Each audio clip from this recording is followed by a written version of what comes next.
Oral questions. Questions orales. L'honorable. The Honourable Leader of the Opposition.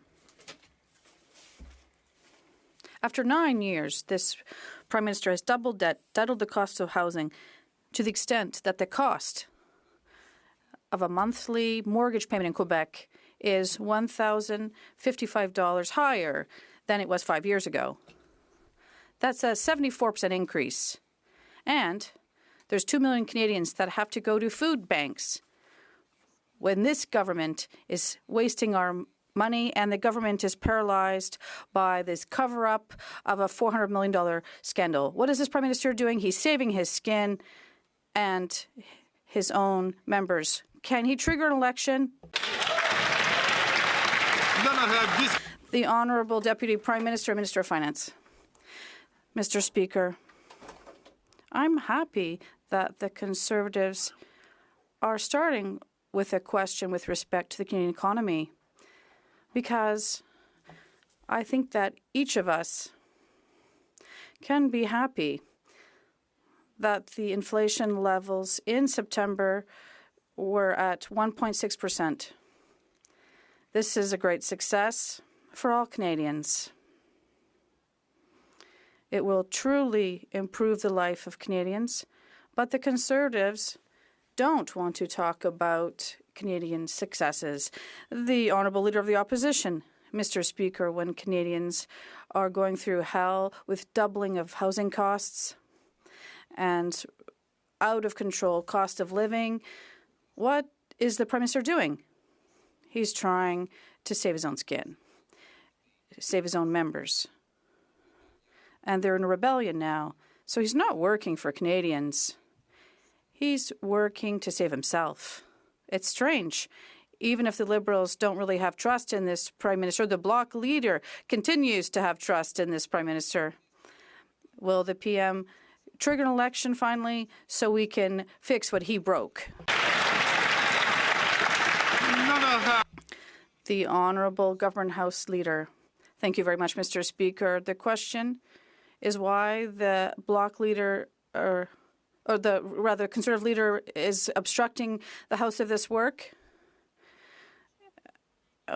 We won 2 confidence votes, and it's only the Conservatives that don't want to have another vote because they'll lose once again, because this House does not have confidence in the Leader of the Opposition. The Honourable Leader of the Opposition. This weekend in Cloverdale, 15,000 people lined up in the pouring rain for the hopes that they might get a few rejected potatoes. It was Ugly Potato Day in that city. And 15,000 British Columbians are too hungry and desperate that they needed to go and collect those rejected foodstuffs. 2 million Canadians are lined up at food banks. There are 1,400 homeless encampments in Ontario today. And what is the Prime Minister doing? Working to save his political skin from his revolting caucus. This can't go on. Will he call a carbon tax election now?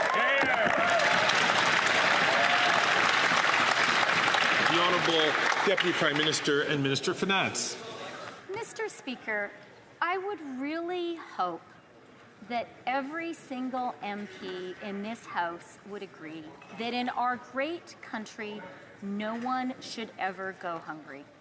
But when Conservatives talk about the most vulnerable, they are crying crocodile tears. And how do I know that, Mr. Speaker? I know that because they have had the gall to vote against a national school food program, a program that will feed 400,000 Canadian kids. How can they look themselves in the face when they oppose feeding Canadian kids? Yes, that's right. The Honourable Leader of the Opposition. That program, though it has costed millions, has not fed a single hungry child. It has fed bureaucracy, which is all it ever was intended to do. Meanwhile, 2 million people are lined up at food banks. We've got 15,000 people that will line up for a, quote, ugly potato because they can't afford to eat. We have diseases like scurvy that are back. And 1 in 4 kids go to school hungry after 9 years of this Prime Minister, yet his priority is saving his political career from his revolting caucus. This cannot go on. Will he call a carbon tax election today? The Honourable Deputy Prime Minister and Minister of Finance. Mr. Speaker, the Conservatives are damning themselves with their own words. I was at a school in downtown Winnipeg on Friday. I was there with Premier Wab Kinew, and we gave those beautiful, wonderful children some bannock, a little carton of milk, some jam, some butter, and a banana. That was not bureaucracy that fed those kids. That was the deal we've done with Manitoba. The Conservatives are against feeding kids.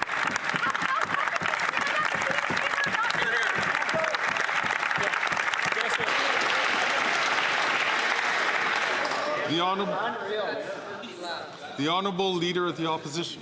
Are you kidding me? She says that the Canadians should be happy that while 1 in 4 kids go to school hungry, while 2 million people line up at food banks, while scurvy is making a comeback after 9 years of this government, Canadians should be grateful that she showed up with a few snacks and a photo op at one school. Mr. Speaker, this is the same finance minister who has just blown back $7 billion past her deficit target, meaning more inflation and higher rates. Meanwhile, the Prime Minister hides in the fetal position under his desk. Will he call a carbon tax election now?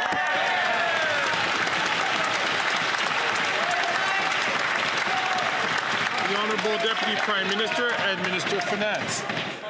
Mr. Speaker, we have clearly knocked the Leader of the Opposition off his game this afternoon. Because how can he have the temerity to talk about actual meals fed to actual children as bureaucracy? That tells you how cynical and how low these Canadians go.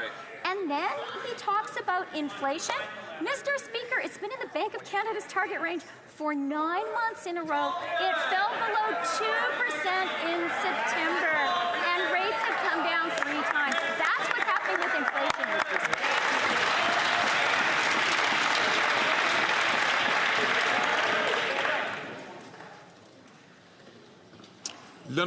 The Honourable Member for La Prairie.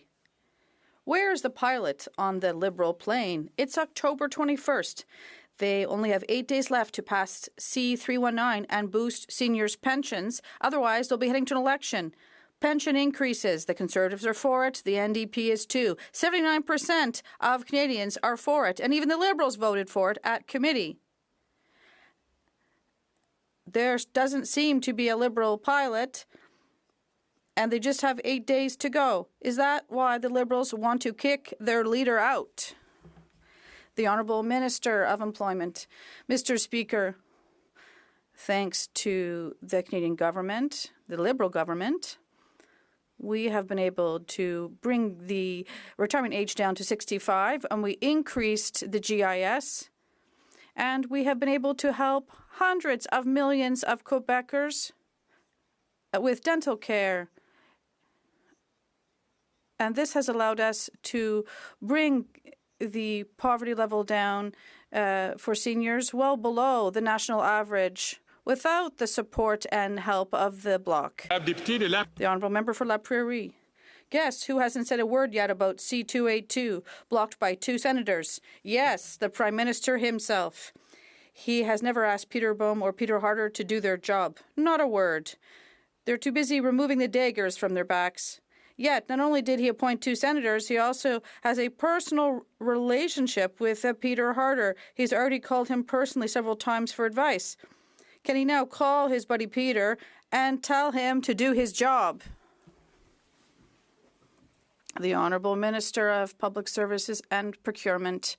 Thank you very much, Mr. Speaker. My colleague knows perhaps that the reason why we're talking about supply management in Canada, it's because there was a Liberal government that did establish supply management for Quebec and the rest of Canada. And the reason why we haven't, negotiations with the Trump government negotiated with the Liberals, and this is how we were able to fight tooth and nail for supply management and Canadians. The Honourable Member from Burnaby South.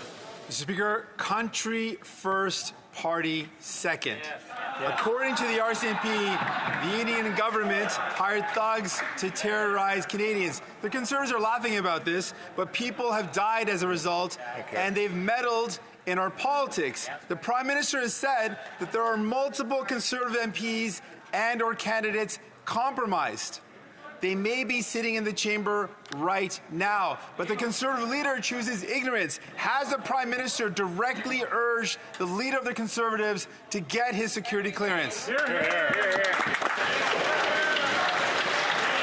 The Honourable Minister for Public Security. Mr. Speaker, we thank our honourable colleague for the question. We've been clear. We think all party leaders in this House should have the required security clearance so they can receive information concerning the threats to this House or the threats to Canada involving foreign interference. We also take the comments of Leader of the NDP very seriously with respect to protecting Sikh Canadians and protecting those who've been victims of this foreign interference by the Government of India. My responsibility as Public Safety Minister is to ensure the safety of all Canadians, and that's exactly what we're going to continue to do. The Honourable Member for Burnaby South. First, party second. I dare the Conservatives to laugh again. I see they're not. They're quiet. Narendra Modi must not see that a Canadian leader is willing to turn a blind eye to crimes committed against Canadians. Every of this House must condemn India's interference, and there must be consequences for parliamentarians who contribute to it. Did the Prime Minister directly urge the Conservative leader to apply for his security clearance? The Honourable Minister of Public Safety. Mr. Speaker, the Prime Minister was very clear. We fundamentally believe that all party leaders in this House must have their security clearance appropriately so they can learn what is needed to manage their parliamentary caucuses and understand the threats that Canadians are facing. And I applaud fully the feelings of the NDP leader in terms of condemning the Government of India's interference, and I congratulate the work of the RCMP for their work, and I know that the investigation underway will prove to be trustworthy. The Honourable Member from Thornhill. After 9 years of this NDP Liberal government, it seems that no part of Canadian life is safe from the Finance Minister's radical tax rampage. Not food, not home, not gas, and not even music. In response to new streaming taxes from this government, Spotify just announced that they're raising subscription fees by 15%. Even the simple things like kicking back and listening to your playlist isn't immune from this greedy government. When will the Finance Minister wake up, face the music, and finally admit that her new taxes and spending are not worth the cost? The Honourable Minister for Heritage. Mr. Speaker, the Conservatives once again are making the talking points of platforms that are making millions in Canada, and they have done so for years. Like all Canadian companies, they contribute to our system, but this is not the first time that they've raised their subscriber prices. This time, when it comes to helping our Canadian artists, the Conservatives speak out against it. So, Mr. Speaker, I'm not really surprised, once again, that they're in the pockets of these digital giants. The Honourable Member from Thornhill. Their hands are in the pockets of average Canadians. The Finance Minister told Canadians to cut Disney Plus, and she's probably going to tell them to cut their Spotify subscriptions too. They say that the taxes will fix climate change in the economy. They say that paying more taxes is going to lead Canadians to be better off, and all while they talk down to people. The carbon tax is up. The streaming tax is up. Capital gains taxes are up. And the Finance Minister missed her target by 17%. When will she admit that she has failed, axe the taxes, and let Canadians live their lives without their hands in Canadians' pockets? The Honourable Minister. Order.